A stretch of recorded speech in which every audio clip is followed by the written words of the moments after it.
Good morning! Kumusta na kayo guys? Ayan. Ano kasi maaga-maaga hinatid yung mga anak ko sa school. Kasi 8 o'clock yung time nila. Ayan. Kung nakikita nyo dun sa dulo-dulo guys, yan yung Samal Island. Ayan.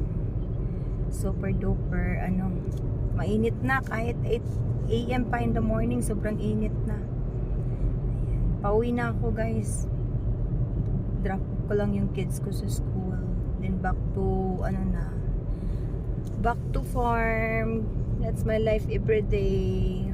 Anyways, malapit nang matapos yung anak ko sa school.